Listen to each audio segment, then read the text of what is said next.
Assim como cai a chuva do céu e não torna para lá, mas rega a terra, dá a semente e o pão ao que come, assim é a palavra que sai de minha boca. Não volta para mim vazia, mas realiza aquilo para o que foi enviada. A partir de agora, você vai ouvir uma palavra que pode mudar completamente sua vida. O vazio, a solidão, a angústia, a falta de paz. Tudo de ruim que sucede em sua vida nesta mensagem, Deus irá mudar e trazer até você paz, alegria, saúde e salvação eterna em Cristo Jesus. As páginas sagradas da Bíblia se abrem agora diante de você e através do missionário Deovan Lima, ouça uma palavra da boca de Deus. Muito bem, como eu disse a você agora há pouco, Deus tem colocado uma palavra em meu coração e eu quero partilhar isso com você.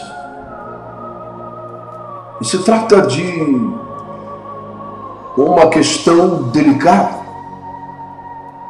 porque nós estamos acostumados a encarar a fé. Sabemos que sem ela é impossível agradar a Deus, mas nós estamos acostumados a encarar essa questão da fé de uma forma severa, onde não se pode dar espaço e nem margem a nenhuma espécie de dúvida.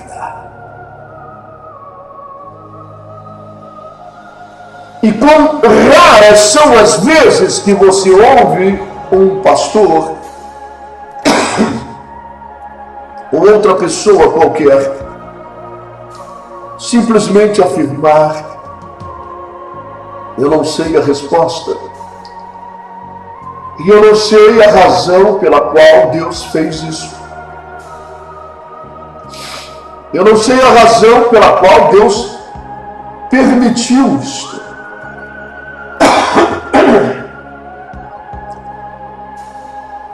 E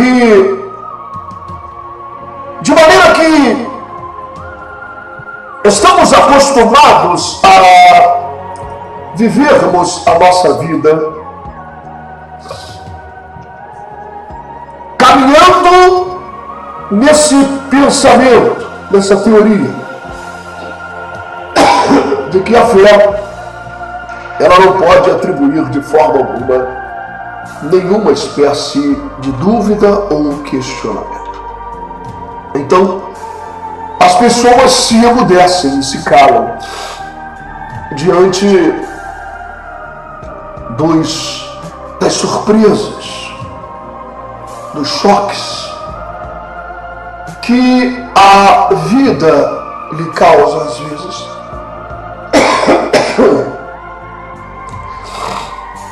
Eu estava há poucos dias atrás almoçando com um pastor conhecido meu, já de muitos anos,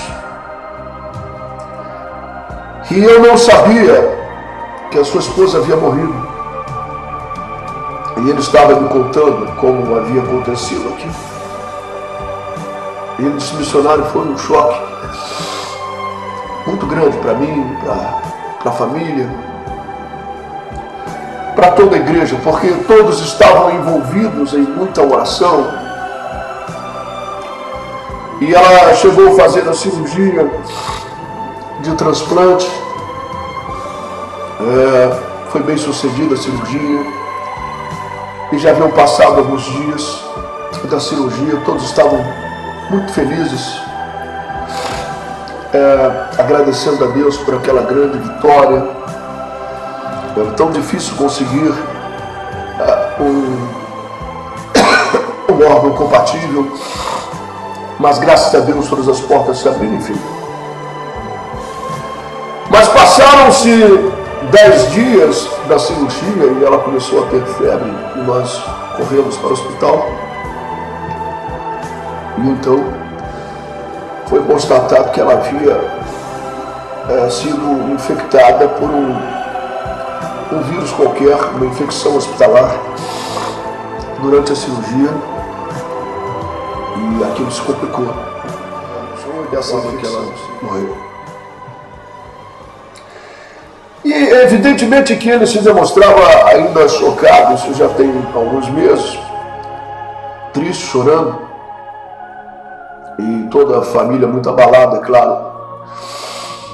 E a verdade é que diante de um quadro como esse, as pessoas, elas têm uma pergunta lá dentro que não quer calar, e que muitas vezes elas se negam a exteriorizar essa pergunta, por medo de estarem demonstrando uma incredulidade, uma falta de fé que as prejudique diante de Deus. E a pergunta é por quê? E elas têm simplesmente medo de declararem a resposta que há dentro delas acerca de tudo que aconteceu, que é dizer: eu não sei a razão. É difícil. Nós estamos acostumados a dizer: vai ser assim, dessa maneira. O que pedirdes em oração, crendo, recebereis. Tudo que ligados da terra é ligado no céu, que desligados da terra também é desligado no céu. Pedido assim vos há, buscai e achareis. Batei e abre-se-vos-á. Todo que pede recebe, todo que busca acha, todo que procura encontra. Para todo que bater a porta será aberta. Conhecemos tudo isso. E gostamos de firmar a nossa fé nessa certeza absoluta de respostas às nossas orações. Respostas positivas, de acordo com aquilo que estamos ligando. Curai os enfermos, expulsai os demônios, ressuscitai os mortos. De graça recebestes, de graça dai. E nós gostamos disso. E isso é bom. E são evidências do ministério de Jesus, da presença dele e da confirmação por intermédio desses sinais na vida de todos aqueles que creem. Mas a questão é que muitos enfermos não são curados. E eu estou me referindo isso em qualquer lugar que você possa levar esse enfermo.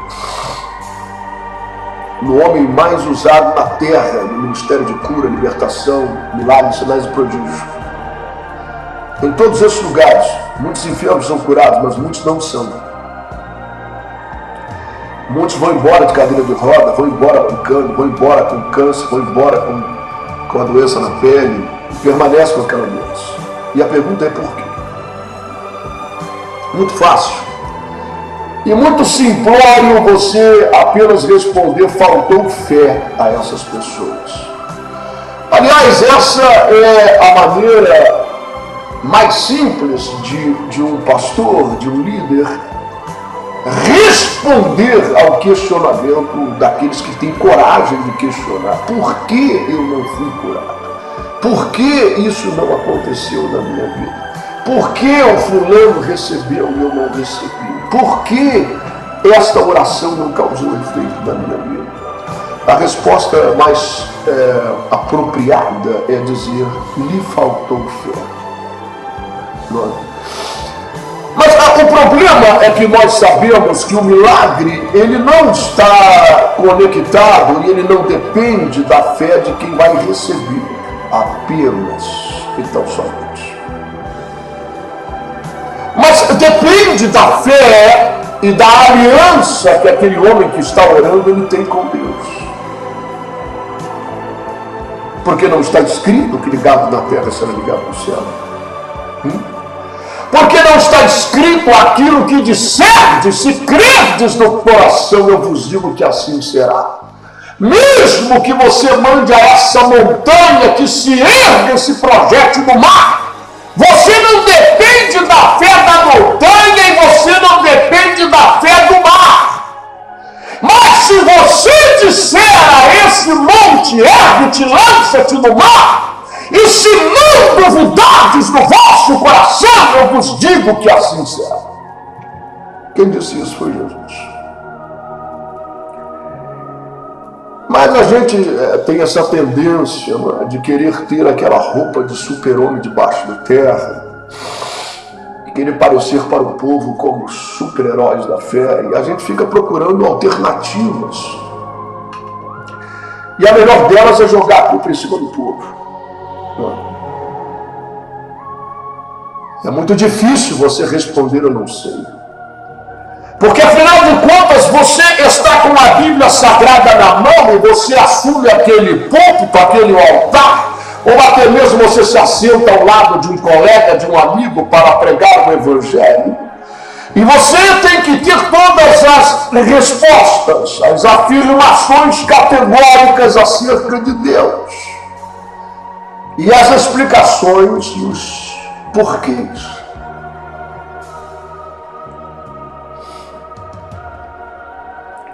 Quando algumas pessoas, às vezes, perguntam a você onde está o amor de Deus, a minha filha pequena morreu atropelada, uma menina inocente. Onde estava Deus? Você não diz que Ele é onisciente. Você não diz que Ele sabe de todas as coisas, porque Ele deixou minha filha morrer. Sabe, nós temos muitas histórias e podemos conversar durante horas sobre esse assunto. Isso é muito importante para nós, para a nossa vida. O que verdadeiramente é a fé? A fé, ela não pode atribuir dúvida alguma.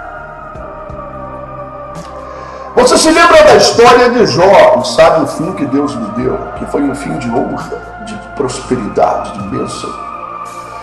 Mas você sabe, a história de Jó é conhecida como um homem sofredor, um homem que padeceu coisas horríveis, que pensou e desejou a própria morte. Tamanha era a sua dor.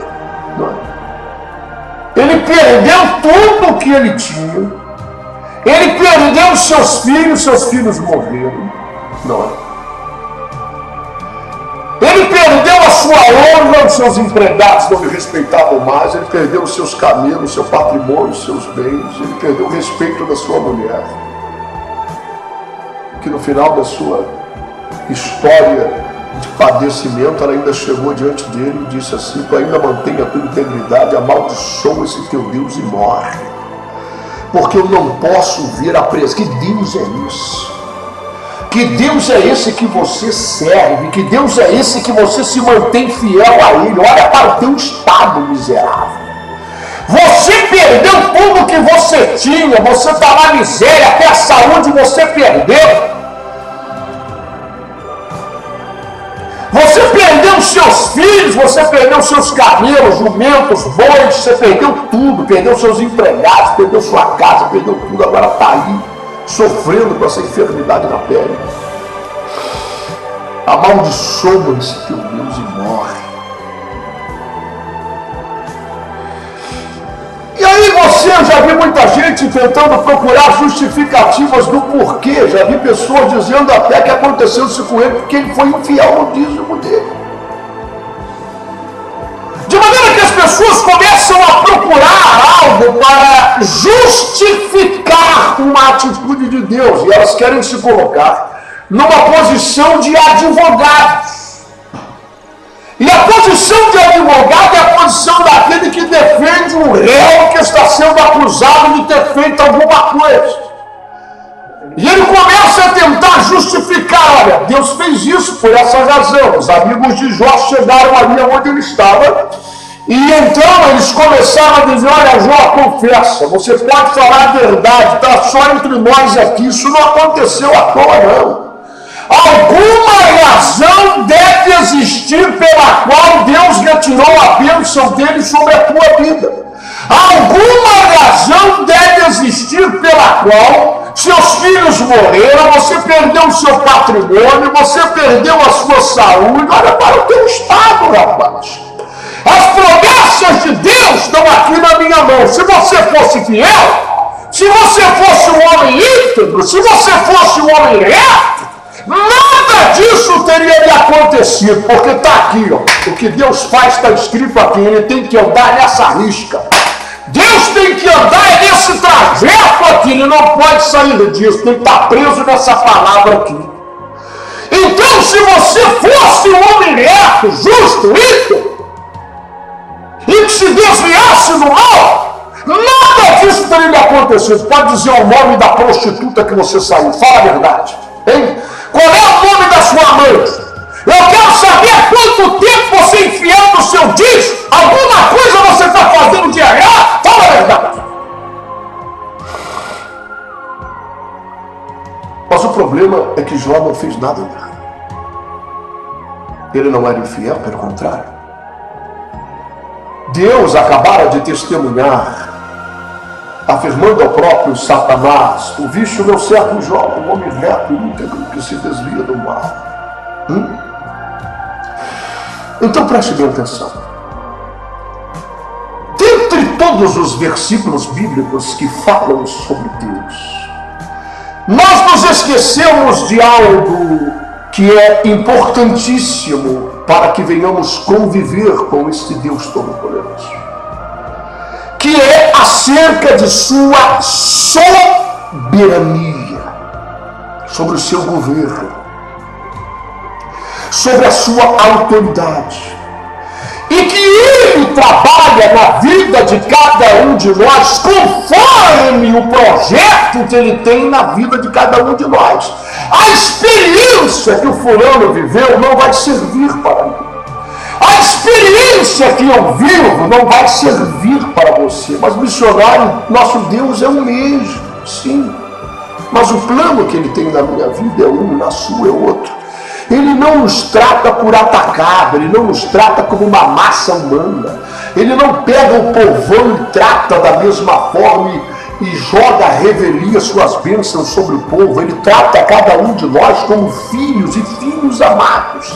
Ele é um oleiro, moldando cada vaso, cada pedaço de barro. Ele faz um vaso para um uso, para um objetivo, com uma razão, com um propósito.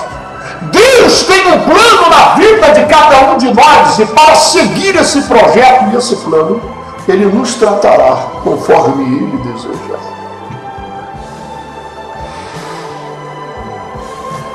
E quando nós começamos a ler a Bíblia acerca de milagres, nós encontramos algumas situações peculiares, como por exemplo, Sadraque, Mesaque e Abednego. Lembra deles? Amigos de Daniel.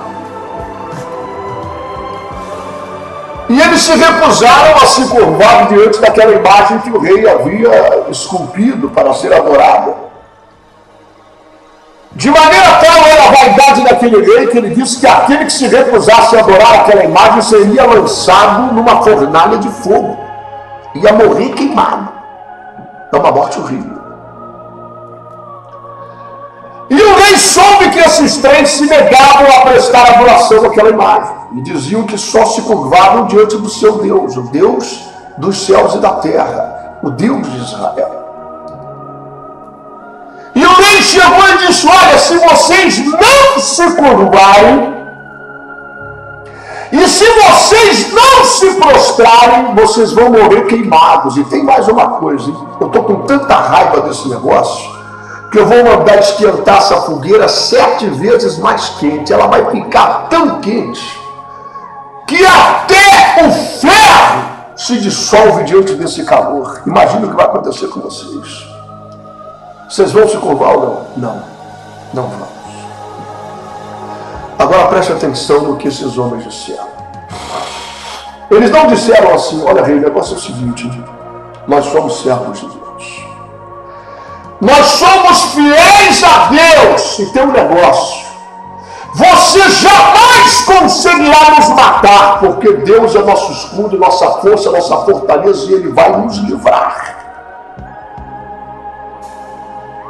Porque a palavra dele diz: 1000 cairão ao teu lado, 10.000 à tua direita, tu não serás atingido. Ele vai dar ordem às sessões ao nosso respeito.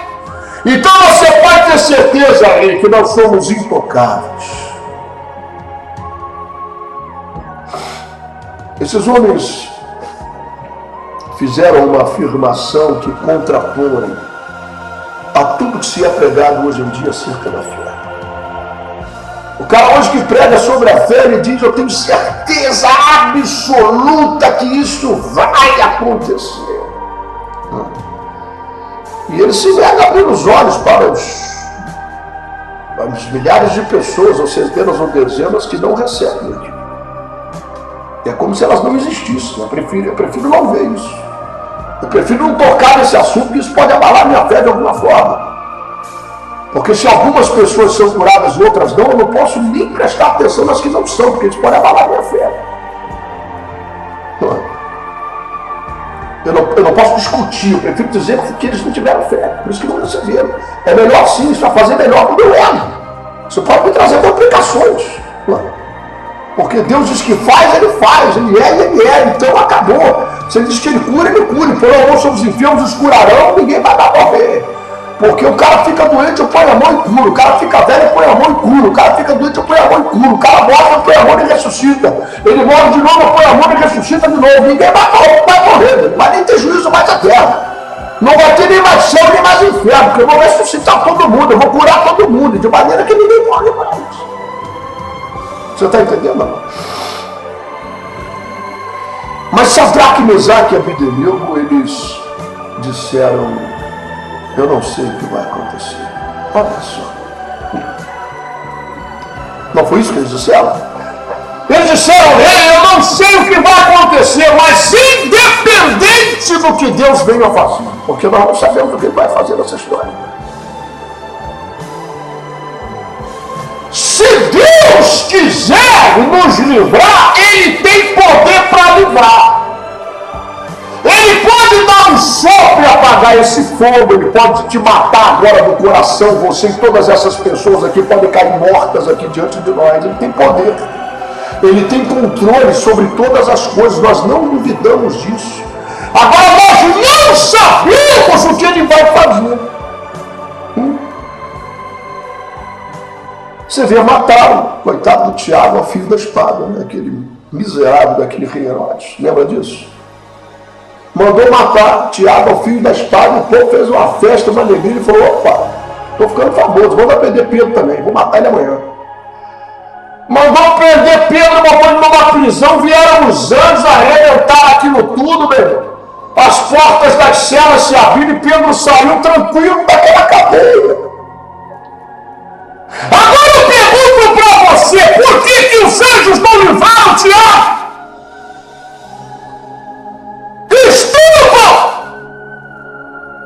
Estevão que foi apedrejado até a morte. Hein? Eu quero que você me responda isso. E o próprio Pedro, que anos mais tarde, não a Bíblia não diz isso, mas a história relata que ele morreu crucificado de cabeça para baixo. Eu pergunto a você, hein? Sabe que nós precisamos parar de meninice, de criancice, de coisa de garoto, de fantasias religiosas, de coisa de revista em quadrinho, tá entendendo? De coisa de super-heróis, essa coisa meio fantasiosa, não é? E deixarmos Deus ser Deus. É difícil isso, não é? Nós queremos que Deus seja assembleano, batista, presbiteriano, né?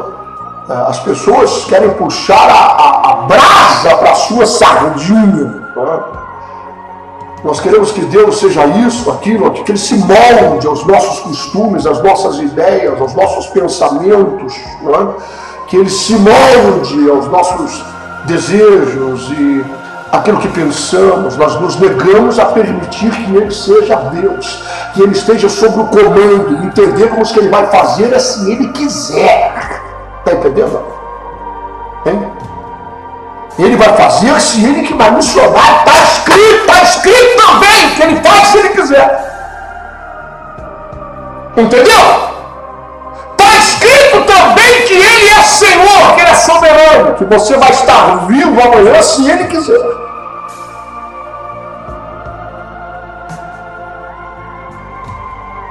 Por mais que você venha ligar na terra e pegar todos os versículos da Bíblia e dizer amanhã eu estou vivo, em nome de Jesus, se Deus quiser, Ele vai te chamar de louco, vai te dizer amanhã mesmo a tua alma vai estar diante dele. Entendeu? Você lembra de Paulo? Quem mais consagrado, quem mais ungido, quem mais rendido aos pés do Senhor? Quem renunciou mais às coisas desse mundo para viver para Deus? E tinha um mensageiro de Satanás a lhe esbofetear. E ele clamou a Deus por 3 vezes. Ele fez uso de todas as promessas que ele conhecia de Cristo sobre a força da oração, daquilo que ligamos da terra, e por aí vai afora, meu irmão. E Deus pegou Paulo pelo coração e disse: Paulo, chega de falar nesse assunto comigo, entende? A minha resposta para você é não. A minha graça te basta, porque o meu poder se aperfeiçoa na tua fraqueza. Não toca mais nesse assunto comigo. Pronto. E aí? O que dizer? Hein?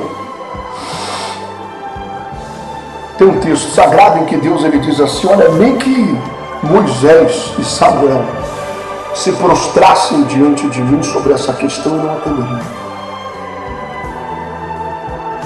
Há pecados, diz a Bíblia, que são para a morte, sobre esse nem adianta orar.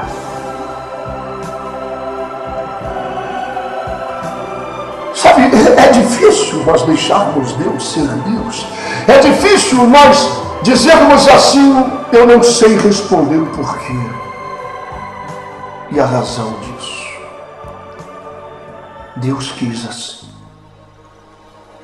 A única certeza que eu tenho no meu convívio e na minha aliança com Deus é uma só: é que Ele me ama de verdade e Ele tem sempre o melhor para mim. Eu posso não entender as coisas que estão acontecendo, mas eu entendo que Ele me ama de verdade e que Ele tem o melhor para mim. Do que ficarmos tentando procurar de forma evasiva alguma resposta ou culpar os outros por alguma coisa que não tenha sucedido.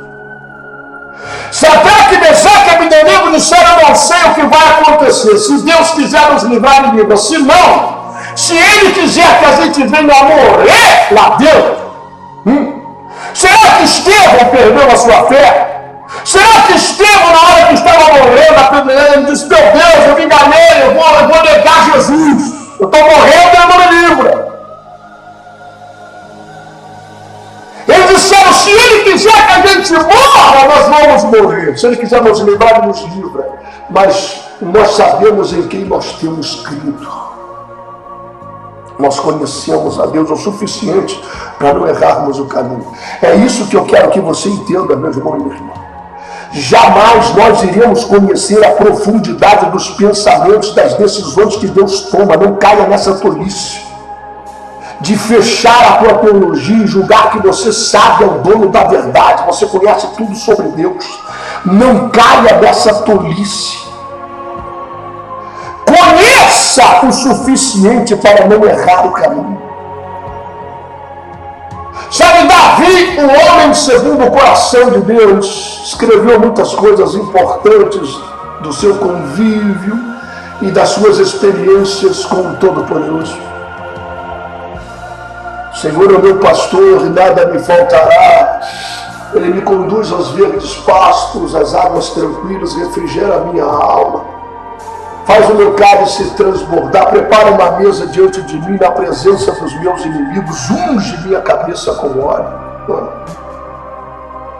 Veja que coisas maravilhosas. Mas ele continua a dizer, ele diz: ainda que eu passe, ou seja, eu posso passar, eu posso não passar, eu não sei o que vai acontecer. Eu não sei, na verdade, onde estão os primeiros. Melhor para mim é não passar. Quem quer passar pelo vale da sombra da morte, essa coisa escura, perigosa, cheia de lobo? Não, eu não quero. Mas ainda que eu passe, porque se Deus decidir que eu passe, eu vou ter que passar. Ainda que eu passe pelo vale da sombra da morte, eu não vou temer mal algum, porque eu sei, essa certeza ninguém tira de mim. Eu não tenho certeza se eu passo ou não passo. Mas a certeza que eu tenho, ninguém tira de mim. Se eu tiver que passar por qualquer situação, eu sei que tu estás comigo, a tua vara e o teu cajado me confortam e me consolam. E eu sei que a tua bondade e a tua misericórdia me seguirão todos os dias da minha vida. E no final da minha história, eu habitarei contigo para sempre no reino dos céus. Então, quando a gente começa a pensar sobre isso, se torna mais fácil. Banqueiro. Um alemão que tem um ministério prodigioso na África, de maneira que a África tem sido lavada pelo sangue de Cristo por intermédio do ministério desse irmão.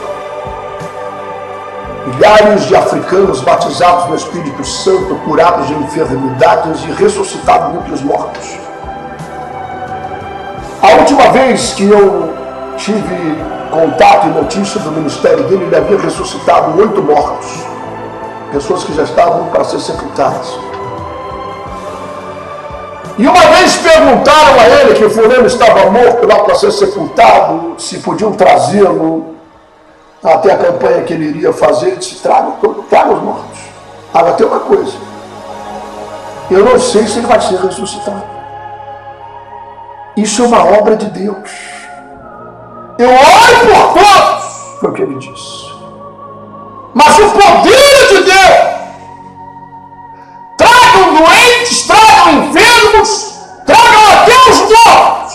Agora, se o morto vai levantar, se o enfermo será curado, isso é algo que cabe à soberania de Deus. Muitos serão, mas outros não serão. Porque Deus trata cada um conforme Ele quer e conforme seus projetos e os seus planos da vida. Talvez uma pessoa, Deus tenha plano de levar, acabou o tempo dela, pronto, findou-se. Chegou a hora do juízo, chegou a hora de morrer e comparecer diante do trono. Então não adianta você ficar teimando para que ela ressuscite, porque Deus não quer isso. Quando esses milagres acontecem, eles acontecem porque isso faz parte de um plano de Deus. Ele te usa como instrumento, ele usa esse homem, ele usa essa mulher como instrumento para que a vontade dele seja feita assim na terra como no céu. Não é a tua vontade para você aparecer. Está entendendo? Para que você comece a ser visto como grande homem de Deus, como aquele cara que é o super-homem, que liga na terra ligado no céu, você é o cara, está entendendo? Não é a vontade de Deus, ele te usa como instrumento para que essa vontade seja feita. Tanto que você pode botar a mão, pode espernear, pode pular, pode gritar, pode mandar embora. E se Deus não tiver plano de curar aquela pessoa, ela vai continuar doente até morrer, porque o plano de Deus na vida dela era a morte. Missionário, mas que coisa dura de se ouvir. Meu irmão, eu sinto muito informar a você que Deus é Deus.